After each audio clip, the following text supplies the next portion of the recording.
নমস্কার বন্ধুরা। মানবদেহে হাড়, পেশি এবং ত্বকের গঠনের সাথে নতুন কোষ তৈরি করতে প্রোটিনের গুরুত্বপূর্ণ ভূমিকা আছে। বেশিরভাগ মানুষই এই প্রোটিন আমিষ খাবার থেকে পেয়ে থাকেন। মাংস, মাছ বা ডিম খাওয়ার মাধ্যমে প্রোটিন সংগ্রহ করে। প্রতিদিনের প্রোটিনের ঘাটতি পূরণ না হলে শরীরে প্রোটিন এনার্জি ম্যালনিউট্রিশন হওয়ার সাথে আয়োডিন, আয়রন এবং ভিটামিন এর অভাবজনিত রোগ শরীরে বাসা বাঁধতে পারে।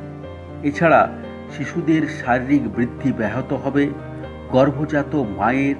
গর্ভজাত শিশুর বৃদ্ধি কম হবে, দুধ পান করাচ্ছেন সেরকম মায়েদের দুধ কমে যাবে, মায়ের স্বাস্থ্যের অবনতি দেখা দেবে, রোগ প্রতিরোধ ক্ষমতা কমে গিয়ে বিভিন্ন রোগ শরীরে বাসা বাঁধবে, পেশি ভাঙতে শুরু করবে, স্কিনের সমস্যা, চুল পড়া, হাড়ের দুর্বলতা সহ আরও অনেক সমস্যার সম্মুখীন করবে।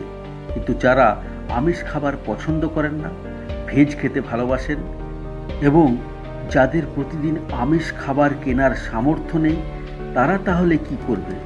আসুন আজ জেনে নিই মাংস এর সমান প্রোটিন আছে এমন কিছু সহজলভ্য নিরামিষ খাবার সম্বন্ধে। তার আগে জেনে নিই কার কতটুকু প্রোটিন প্রয়োজন। আপনার যতটুকু প্রোটিন প্রয়োজন তা নির্ভর করে আপনার বয়স, উচ্চতা এবং দৈনন্দিন কাজকর্ম এবং স্বাস্থ্য পরিস্থিতির উপর। একজন প্রাপ্তবয়স্ক ব্যক্তির যত ওজন হয় তার সমসংখ্যক গ্রাম প্রোটিন প্রতিদিন গ্রহণ করা উচিত। অর্থাৎ ধরুন কোনো প্রাপ্তবয়স্ক ব্যক্তির ওজন যদি হয় 60 কেজি, তাহলে তাকে প্রতিদিন 60 গ্রাম প্রোটিন খেতে হবে। আর শিশুদের ক্ষেত্রে কিছুটা বেশি প্রোটিন খাওয়া উচিত। অর্থাৎ ধরুন যদি কোনো শিশুর ওজন 20 কেজি হয়, তাহলে তাকে প্রতিদিন 25 গ্রাম প্রোটিন খেতে হবে। সুস্থ প্রবীণ ব্যক্তি যার কিডনির সমস্যা নেই এবং গর্ভবতী ও দুগ্ধ পান করাচ্ছেন সেরকম মহিলাদের তার ওজনের 1.5 গুণ গ্রাম প্রোটিন খেতে হবে। অর্থাৎ ওজন যদি হয় 50 কেজি, তাহলে তাকে প্রতিদিন 75 গ্রাম করে প্রোটিন খেতে হবে। তবে অতিরিক্ত ওজন হলে এর চেয়ে কম এবং ওজন কম হলে প্রোটিন গ্রহণের পরিমাণ বাড়াতে হবে। যে হিসাবটা বললাম সেটা ন্যূনতম, এর চেয়ে কম খেলে শারীরিক সমস্যা দেখা দেবে। এবার আসুন জেনে নিই নিরামিষের মধ্যে কোন খাবারে বেশি প্রোটিন পাওয়া যায়। বন্ধুরা, প্রোটিনের ভরপুর উৎস হলো বিভিন্ন ধরনের ডাল, তাই প্রতিদিন ডাল খাওয়া উচিত। যদি চালের সাথে কয়েক ধরনের ডাল মিশিয়ে খিচুড়ি তৈরি করে খান, তাহলে এই প্রোটিন মাংসের প্রোটিনের মানের কাছাকাছি চলে যায়। 100 গ্রাম সেদ্ধ ডাল খেলে 7 থেকে 9 গ্রাম প্রোটিন মেলে। ছাতুতে প্রচুর পরিমাণে প্রোটিন পাওয়া যায়, যা পেশি গঠনে মদত দেয়। এছাড়া বিভিন্ন ধরনের বাদাম, যেমন কাঠবাদাম, চীনাবাদাম, পেস্তা বাদাম, আখরোট, সেই সাথে কুমড়োর বীজ, সিমের বীজ প্রোটিনে সমৃদ্ধ। 100 গ্রাম বাদাম ও বীজে 10 গ্রামের বেশি প্রোটিন পাওয়া যায়।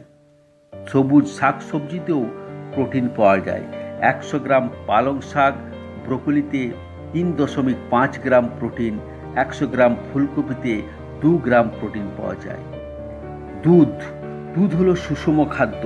প্রোটিনের উৎস হিসাবে দুধ এবং দুধ দিয়ে তৈরি জিনিস যেমন পনির এবং দই খেতে পারেন। 100 গ্রাম গরুর দুধে 3.4 গ্রাম প্রোটিন থাকে। 100 গ্রাম পনিরে 25 গ্রাম প্রোটিন থাকে। কাঁঠাল, বিভিন্ন রকম ফলমূলে প্রোটিন পাওয়া যায়, তবে সব থেকে বেশি প্রোটিন পাওয়া যায় কাঁঠালে। বড় আকারের 1 কোয়া কাঁঠালে 2 থেকে 3 গ্রাম পর্যন্ত প্রোটিন পাওয়া যায়। মাশরুম, প্রোটিনের অভাব দূর করতে সপ্তাহে 3 থেকে 4 বার মাশরুম খেতে পারেন। 100 গ্রাম মাশরুমে 3 গ্রামের বেশি প্রোটিন থাকে। সয়া, 100 গ্রাম সয়াবিনে 8.5 গ্রাম প্রোটিন থাকে।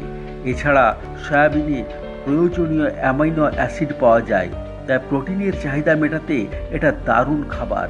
তবে সয়া জেনেটিক্যালি মডিফাইড হওয়ায় প্রতিদিন বেশি পরিমাণে সয়া প্রোটিন গ্রহণ করা ঠিক নয়। সপ্তাহে একদিন খাওয়া যায়।